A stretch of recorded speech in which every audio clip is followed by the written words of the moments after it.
Merci. Pour commencer, je vais m'appliquer la règle des 3 R qui vient de vous être exposée. Je vais restreindre à mon exposé au temps imparti, je vais raffiner mes exemples et tenter de répondre à la question posée qui est qu'est-ce qu'apportent les modèles animaux à la physiopathologie humaine et à la thérapeutique humaine. Et pour cela, plutôt que de me cantonner à mon propre domaine de recherche, qui est le domaine cardiovasculaire, et notamment l'hypertension artérielle, mais vous y aurez quand même droit, je parlerai de myopathie de Duchenne, grâce à la collaboration d'Alain Berdo, de cancer colique grâce à la collaboration de Jean Fontaine. Eh bien, tout d'abord, au cours d'un rapport de l'Académie vétérinaire très complet de 2012 sur recherche scientifique expérimentale animale, eh bien, il est indiqué que depuis 1950, 70 prix Nobel ont été donnés dans le domaine de la physiologie ou de la médecine avec l'utilisation, comme vous le voyez, d'animaux qui vont des primates jusqu'aux invertébrés. Et comme vous le voyez, un certain nombre d'ailleurs de ces découvertes, comme le vaccin à la fièvre jaune, de la polio, ont été faites alors même que les connaissances fondamentales en immunologie n'existaient pas. À l'inverse, quand vous regardez la découverte, à mon avis, extrêmement intéressante d'Helicobacter pylori à l'origine d'ulcères gastro-duodénaux, eh bien, cette découverte de Marshall et Warren a suivi une observation faite chez l'homme. Donc, ce que je voudrais dire ici, c'est qu'il y a un lien, un va-et-vient, qui me semble absolument essentiel entre la recherche clinique approfondie, d'une part, et d'autre part, la recherche expérimentale chez l'animal. Et au fond, c'est ce que disait Claude Bernard. Il disait que quelqu'un qui est un bon médecin va du lit de l'hôpital où il observait un effet chez un patient à son laboratoire, ce qu'il n'a d'ailleurs jamais fait. C'est vrai, il n'a jamais réellement exercé la clinique. Ici, vous avez, pour aller rapidement aussi, quelques exemples de Nobel de physiologie ou de médecine dans le domaine de la génétique avec l'utilisation des prokaryotes, des invertébrés, drosophiles nématodes, mais aussi de vertébrés pour la découverte sur les télomères et la télomérase. Un dernier tableau sur l'immunologie.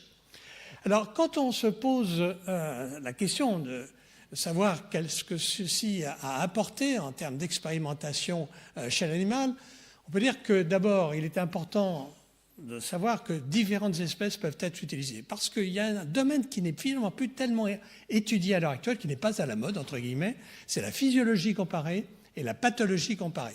Alors ça, je pense qu'il y a beaucoup à apprendre, de savoir, pas uniquement sur le plan de l'expérimentation sur les médicaments, mais sur le plan de la compréhension des maladies.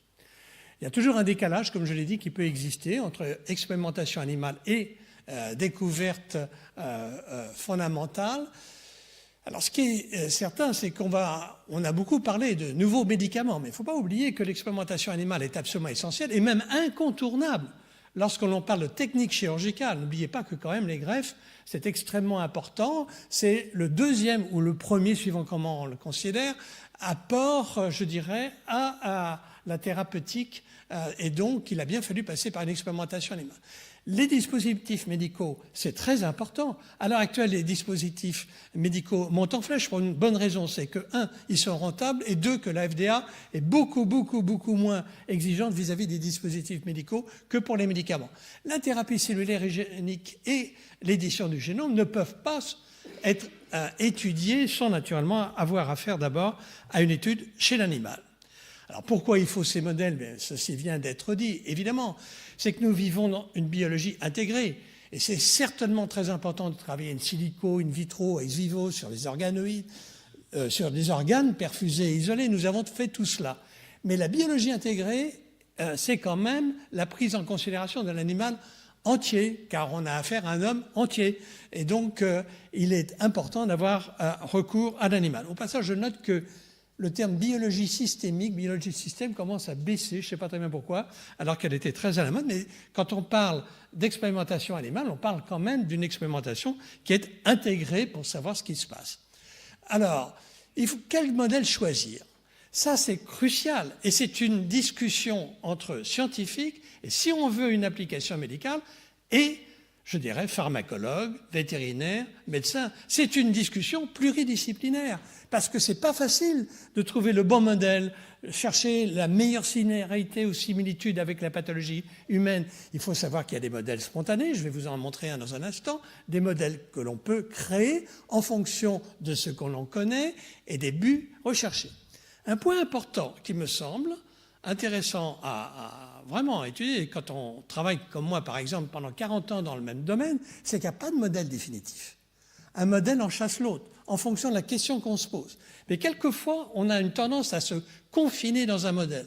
On est bon dans le modèle, on publie dans le modèle, et on oublie complètement la question posée initialement. Mais ça, c'est pas bien. Donc, c'est le modèle pertinent, qui peut être une recherche en soi. Donc, tout cela est important à considérer. Je vais prendre 3 exemples. La dystrophie musculaire de Duchenne, qui est une maladie liée à l'X, que vous connaissez bien parce que c'est une maladie qui n'est pas si rare que ça. Il y a quand même 2500 garçons qui vivent jusqu'à 10-12 ans ou un peu plus tard maintenant grâce, je l'espère, progressivement aux meilleurs soins et surtout aux thérapies géniques qui vont arriver, mais qui souffrent donc d'une maladie terrible qui est liée à la perte d'une dystrophine fonctionnelle liée à une mutation qui peut être n'importe quel type de mutation sur cet énorme gène qui est la dystrophine. Et alors, elle affecte l'ensemble des muscles squelettiques, des muscles cardiaques aussi. Ces sujets meurent assez souvent d'une atteinte cardiaque et il n'y a pas de traitement à l'heure actuelle satisfaisant. Il y a un modèle spontané qui est bien connu de ceux qui travaillent sur la thérapeutique de la maladie de Duchenne, qui est le Golden Retriever, myopathie de Duchenne. Et vous voyez ici cette mutation qui est spontanée, qui est similaire à une des mutations non-sens que l'on observe chez l'homme, avec un phénotype particulièrement dramatique, un début à 3 mois d'une raideur, d'une atrophie musculaire, d'une macroglossie qui entraîne des troubles de l'alimentation et la déglutition, d'autant plus qu'il y a des troubles sur les muscles abdominaux, et tout ceci se traduit progressivement par des troubles respiratoires, une bronchopathie, une cardiomyopathie dilatée, et l'animal meurt spontanément avant 9 mois pour la moitié d'entre eux. Alors, ce qui est intéressant aussi, c'est que comme dans la maladie humaine, il y a une hétérogénéité individuelle qu'on ne comprend pas toujours très bien, dans la mesure où il peut s'agir de la même mutation, mais il peut y avoir des phénomènes d'environnement dans cette situation qui rendent compte de cette hétérogénéité. D'autre part, ce qui est important dans ce modèle, c'est qu'on peut, avec un animal quand même d'une certaine taille, avoir des méthodes quantitatives d'évaluation qui ne sont pas faciles à réaliser autrement. Alors, il y a à l'heure actuelle, je dirais très vite, des thérapeutiques efficaces qui sont actuellement évaluées chez l'homme, avec comme cible l'ensemble des muscles, avec des questions que vous pouvez parfaitement imaginer. À quel âge? Quand commencer à traiter les animaux? Quel est le niveau de correction atteint? Quelle est la fonctionnalité de la protéine que l'on va avoir ainsi exprimée? Et naturellement, il faut essayer d'éviter autant que possible les réponses immunitaires. Quelle thérapeutique? Eh bien, par voie intraveineuse, ce qui a été déjà étudié et publié, c'est un adénovirus associé qui code pour une microdystrophine. On ne va pas remplacer le gène entier, mais une microdystrophine va être capable de réaliser ce qu'on appelle une thérapeutique génique additive. Il y a des essais cliniques en cours et l'année dernière, au mois de juillet, il y a eu un rapport de laboratoire Généton AFM, d'un laboratoire INSEM et d'un laboratoire londonien, une étude qui montrait sur 2 ans des essais, un effet tout à fait intéressant pour cette myopathie du chêne chez le chien. Voilà. Alors maintenant, on peut aller de façon plus raffinée. Il y a beaucoup de mutations non-sens qui sont responsables de la maladie. On peut faire ce qu'on appelle un saut d'exon. Alors, il y a plusieurs stratégies, je ne vais pas rentrer dans les détails, en plus, ce n'est pas mon domaine de travail, mais on peut sauter l'exon anormal par des thérapeutiques d'oligo-antisens ou bien par l'édition d'ADN avec CRISPR-Cas9. Donc voilà un exemple tout à fait passionnant, je dirais, de thérapie génique utilisée chez l'animal entier. Mais là, vous me direz, mais avec toutes les techniques actuelles, pourquoi ne pas utiliser des rongeurs? Eh bien, il y a un modèle spontané de souris MDX, qui a, elle aussi, une anomalie dans l'exon 23 de la dystrophine, qui entraîne encore une fois une mutation non-sens. Il n'y a pas de dystrophine fonctionnelle, mais il y a une compensation par l'utrophine qui fait que ces animaux ont un phénotype beaucoup moins sévère et donc sont moins intéressants objectivement que les chiens atteints de Duchenne. On peut aussi créer des souris, alors avec une duplication de l'exon 2 de la dystrophine, et néanmoins, elles ont un phénotype qui n'est pas très sévère. Elles permettent néanmoins, sur le plan expérimental, de voir si l'on est capable de réussir ces fameux bypass, court-circuit de l'exon que l'on a muté. Et enfin, on peut créer des rats avec un Duchenne. Mais comme vous le voyez, je pense qu'il est intéressant de considérer l'animal entier qui récapitule quand même mieux la maladie humaine avec l'importance que ceci quand même a pour une thérapie génique chez l'homme. Le cancer colorectal, le deuxième exemple. Pourquoi je l'ai choisi? Parce que j'y connais rien et qu'en même temps je pourrais étudier, mais je savais que Jean Fontaine était intéressé par le fond génétique qui existait et qui peut rendre compte en grande partie des différences d'expression du cancer colique chez différents individus. Au passage, en plus, c'est la deuxième cause de morbidité et de mortalité pour le cancer, une énorme incidence annuelle, comme vous voyez, 40 000 cas par an, avec d'autre part, chez beaucoup d'entre nous, des polypes bénins et 3% de cancer colorectal. Certains, ou la plupart de ces cancers sont en fait des cancers sporadiques, mais il y a aussi des cancers héréditaires. Ça représente environ 5% des cancers coliques. D'ailleurs, c'est cette maladie héréditaire, l'adénomatose familiale, la polypose adénomateuse familiale, le syndrome de Gardner, qui a permis de repérer la mutation d'un gène qui est suppresseur du tumeur et qui s'appelle APC. Et ce gène, il a été montré comme lorsqu'il est détruit, lorsqu'il est non fonctionnel, il entraîne une activation de la voie de signalisation Wnt bêta-caténine qui est bien connue dans les processus tumorigéniques. Et de fait, on trouve une mutation d'APC dans 80% des tumeurs colorectales sporadiques. Alors ce qui est intéressant, c'est que ceci a été rapidement reproduit chez la souris par mutagénèse aléatoire, où on crée à ce moment-là et on repère l'animal qui peut avoir un cancer colique.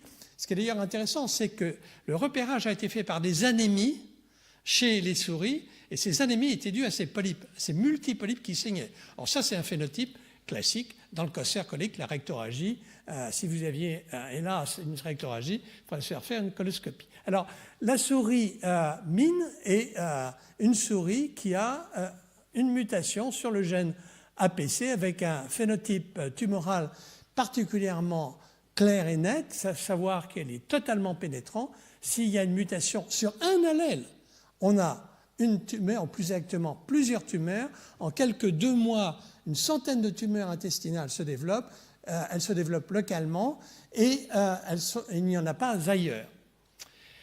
La pénétrance est variable suivant le fond génétique. Et c'est ça qui est intéressant. Les souris mines identifiées au départ ont été criblées sur un fond génétique C57 Black 6 qu'on connaît bien. Là, il y a de multiples adénomes du grêle, mais sur un fond génétique AKR, une autre forme donc de souris génétiquement différente des premières, eh bien, il y a une résistance due à un allèle qui s'appelle MOM1 pour Modifier of Mean. Et ce MOM1, on a découvert qu'il codait pour une protéine qui est la phospholipase A2 sécrétase, qui est elle-même impliquée dans le métabolisme des prostaglandines. Alors au passage, on va dire, mais après tout, il y a d'autres modèles, allons plus loin. Ben, en fait, les autres modèles, oui, il y a un rat, mais le rat fait beaucoup moins de tumeurs coliques que la souris. Il y a le zébrafiche. Oui, le zébrafiche fait des cancers avec une mutation de l'orthologue APC, mais la drosophile ne fait rien. C. elegans a des anomalies du développement. Donc vous voyez, il y a un phénotype qui est variable en fonction de l'espèce étudiée. Alors pour aller plus loin, et aller jusqu'à l'hypothèse qu'après tout, le gène COX, la cyclooxygénase inductible, qui est le COX-2, pourrait être responsable de cette variabilité phénotypique en fonction du génotype MIN. Eh bien, vous voyez, quand on mune sur un allèle MIN1, et donc on a à ce moment-là la production de tumeurs, et qu'en plus COX-2 est normal, eh bien, vous avez un nombre considérable de polypes à 10 semaines. En revanche, si vous avez un hétérozygote sur lequel vous avez la mutation MIN, vous en avez beaucoup moins. Et quand on inactive complètement COX-2, eh bien, on a beaucoup moins de tumeurs. Et donc, ceci est intéressant, parce que ça rejoint une observation clinique, mais alors, vraiment, je dirais, une observation de cliniciens qui se sont dit, mais tiens, les patients qui prennent de l'aspirine ont moins de tumeurs coliques que les autres. Ceci a été prouvé, reprouvé, etc. Et il est vraisemblable que vous avez ici une explication à cette découverte intéressante. Alors, je vais dire simplement un mot de cela, c'est qu'à l'heure actuelle, on est beaucoup mieux équipé encore que tout ce que je viens de vous dire, avec des souris génétiquement modifiées, dans la mesure où on est capable de faire toutes les modifications, je crois, ou presque, que l'on veut, notamment avec les techniques CRISPR qui sont naturellement très utilisées dans le domaine du cancer. Et à ce moment-là, on peut voir toute la progression, la découverte de cancer, les biomarqueurs qui peuvent être associés, tout ça chez l'animal. On peut essayer de comprendre les mécanismes de récidive et de résistance. Et là, vous voyez, ce que j'aime simplement dans cette diapo, c'est que c'est vrai que moi non plus, j'aime pas beaucoup le terme translationnel. Mais d'un autre côté, je crois que ce que je voudrais bien dire, c'est que c'est un dialogue entre les oncologues qui s'occupent des patients et les expérimentateurs, et quelquefois au mieux, ce sont les mêmes. D'ailleurs, il y a à l'heure actuelle toute une ligne de recherche qui fait qu'on essaie de transplanter chez des souris immunodéprimées des tumeurs humaines pour voir encore mieux, si je puis dire, la réponse de ces animaux à des thérapeutiques ciblées. Le zébrafiche. Le zébrafiche est un animal qu'on utilise dans mon domaine, le cardiovasculaire, mais aussi dans le domaine du cancer. Ça permet de regarder en même temps de nombreux gènes qui peuvent être des oncogènes, faire des criblages chimiques, repérer des métastases et puis étudier la génétique. Alors je termine avec l'hypertension artérielle, avec ses complications cardiovasculaires. Alors là, ça devient un problème intéressant. Les complications cardiovasculaires de tous les animaux, pratiquement tous les animaux expérimentaux que nous avons pu faire, ce sont des accidents vasculaires cérébraux. Alors ça, c'est vraiment important. Mais d'un autre côté, la complication cardiovasculaire chez l'homme plus fréquente, en tout cas, semble-t-il, chez l'homme, ce sont les accidents coronariens, l'infarctus du myocarde, les thromboses, l'athérome, etc. Or, l'animal, à l'heure actuelle, que l'on utilise, que ce soit le chien, que ce soit la souris, que ce soit le rat, les animaux habituels, on n'utilise pratiquement plus le chien, ne font pas d'athérome. Donc il y a une énorme limite. Alors on peut utiliser la caille japonaise qui fait effectivement de l'athérome, c'est un modèle spontané, enfin c'est tout de même pas très simple. On peut utiliser des souris knockout pour ApoE ou pour le LDL récepteur et les gaver comme il n'est pas permis, même pour un Américain, gras comme je ne sais pas quoi, de graisse et de cacahuètes, et ces souris résistent à l'athérome. Alors, les modèles expérimentaux, je voudrais quand même rappeler que la découverte ou la redécouverte de la rénine, c'était lorsque le chirurgien Goldblatt a mis un clip sur une artère rénale, qu'il a observé une hypertension artérielle chez son chien, qui s'est dit mais qu'est-ce qui fait cela? Il a redécouvert un papier Princeps de Bergman et de Haas de 1898 où on disait que dans le rein, il y avait une substance prévisive qui était la rénine. Eh bien, vous avez ici un modèle animal et humain, puisque ici, vous avez un homme qui a une sténose bilatérale des artères rénales. Alors, c'est compliqué, l'hypertension. Et je ne vois pas comment on peut faire ça en organ on chip, même aujourd'hui, même si ce superbe diagramme a été établi par Arthur Guyton, il y a à peu près de cela 25-30 ans. Il est hautement respecté de tous les personnes qui travaillent en biologie computationnelle, car c'est vraiment l'un des tout premiers modèles, avec une idée principale, d'ailleurs, qui est que l'hypertension est en quelque sorte un phénomène adaptatif pour pouvoir réguler le volume plasmatique. C'est-à-dire qu'il y aurait une tendance, peut-être d'origine rénale, à accumuler sodium et eau, de là l'importance de l'intrication entre l'hémodynamique d'une part et d'autre part la pression artérielle qui aurait tendance à s'élever pour pouvoir forcer en quelque sorte, c'est très simpliste, le rein à équilibrer tout cela. Mais en même temps, ça implique un nombre de phénomènes compensatoires très importants. Alors, je termine en donnant quelques exemples d'hypertension artérielle chez l'animal. On les crée en fonction de ce que nous observons chez l'homme. Si bien qu'on peut créer l'hypertension rénovasculaire, on peut créer une hypertension génétique. Grande déception. L'hypertension génétique, elle a été créée en prenant des animaux, des animaux normaux tendus au départ, et en croisant les animaux qui avaient la plus grande pression artérielle avec ceux qui avaient aussi la plus grande pression artérielle. De cette façon-là, après 15 générations, on a ce qu'on appelle les rats SHR, Spontaneously Hypertensive Rats, qui sont énormément étudiés. On s'est dit, bon, très bien, on va pouvoir revenir en arrière, faire de la génétique classique et trouver les gènes en question, surtout qu'on connaît bien entendu le génome complet du rat. Rien du tout. On n'a aucune idée. D'ailleurs, si ça peut vous rassurer, à l'heure actuelle, dans l'hypertension humaine, on a à peu près 300 gènes qui expliquent 2 à 3% de la variance de la pression artérielle. Ce qui me fait toujours rire quand on dit qu'avec quelqu'un avec son génome, il va savoir s'il sera ou non atteint d'hypertension artérielle ou si son petit l'aura.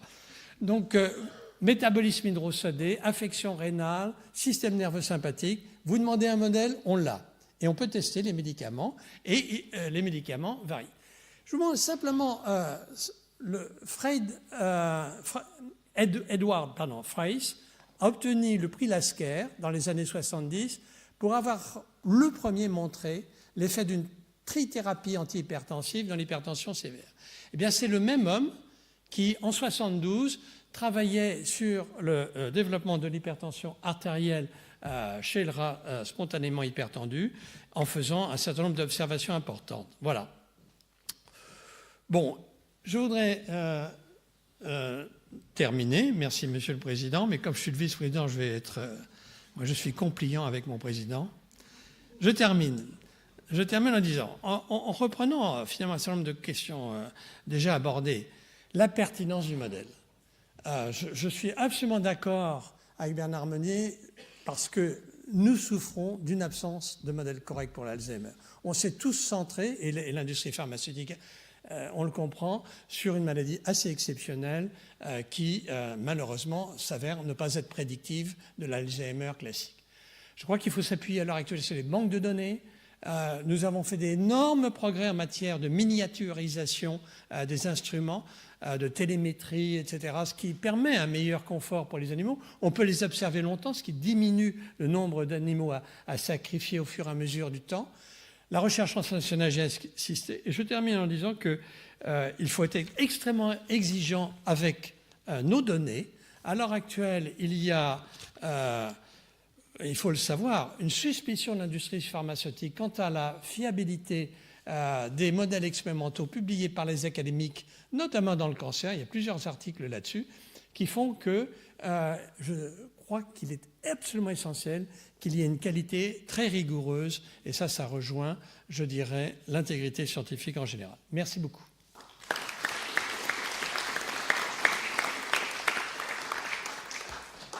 Merci beaucoup, Pierre Corvol, et on passe aux questions.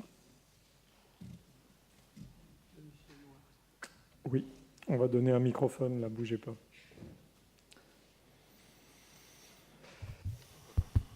Merci beaucoup, professeur. Je parle sous la responsabilité du professeur Yves Agile qui est là, parce que simplement, la question que je veux poser, professeur, c'est par rapport à l'âge des animaux que vous utilisez dans les souris ou les rats ou les chiens que vous avez évoqués. À quel âge est-ce que vous pensez que l'explication peut être contributive aux recherches? Merci. C'est une très très bonne question parce qu'effectivement, dans le cas de l'hypertension artérielle, en fait, la prévalence de l'hypertension artérielle croît avec l'âge.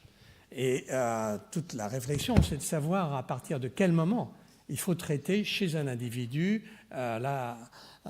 l'hypertension. Il en est de même de l'hypercholestérolémie. Il y a une montée, je dirais, quasi automatique. Et donc, l'expérimentation, et c'était d'ailleurs l'article de Fries, l'expérimentation doit se faire en s'attachant d'une part à des animaux qui peuvent être déjà âgés, donc qui vont progressivement développer rapidement, du fait de leur âge, un accident cardiovasculaire ou éventuellement coronarien, ou bien au contraire, avoir des stratégies de prévention chez l'animal, chez le SHR par exemple, pour voir si effectivement plus tard, il y aura ou non une hypertension, des accidents vasculaires cérébraux.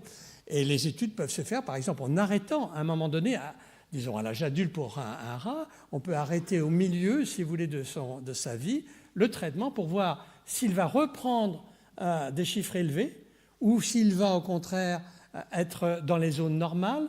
Donc il y a toute une recherche qui se fait dans ce sujet-là qui nous amène en tout cas à avoir en tout cas pratiquement une prévention précoce. Ça c'est clair.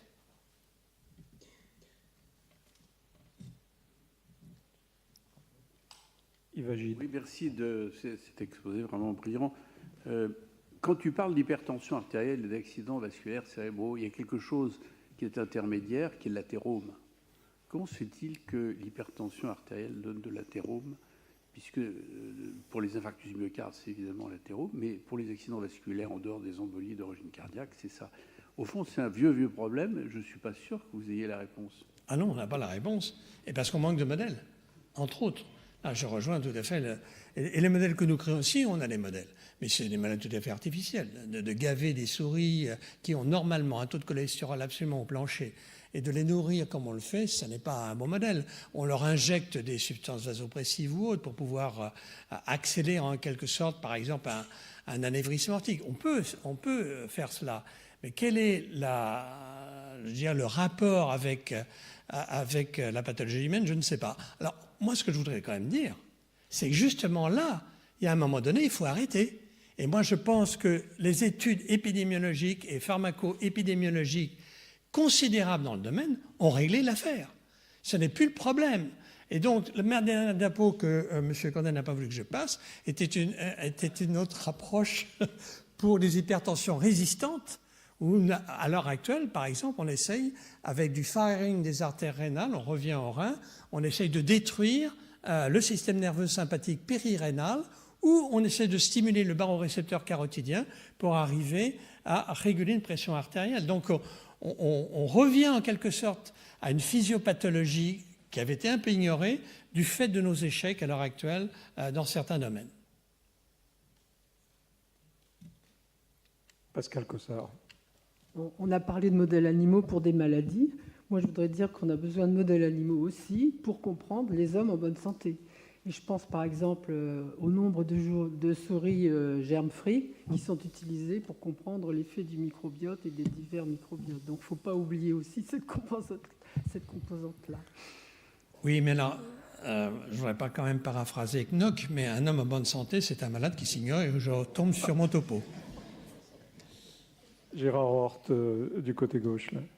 Oui, Pierre, merci de ton exposé. Ta première diapositive m'a inspiré une réflexion que je me fais partager. Tu as évoqué Pittenraus et tu as évoqué Ratzenhausen. C'est à propos de l'importance de l'observation de maladies animales en tant qu'inspiratrice de découvertes dans la médecine humaine. Raus a bien entendu son nom est associé au virus de Raus, qui est un virus qui produit des sarcomes chez la poule, mais il a surtout dû son prix Nobel, ses travaux sur un virus du lapin, qui, dont les conditions naturelles et aussi expérimentales donnent des verrues cutanées qui se transforment en cancer, qu'on appelle le virus de Chauve.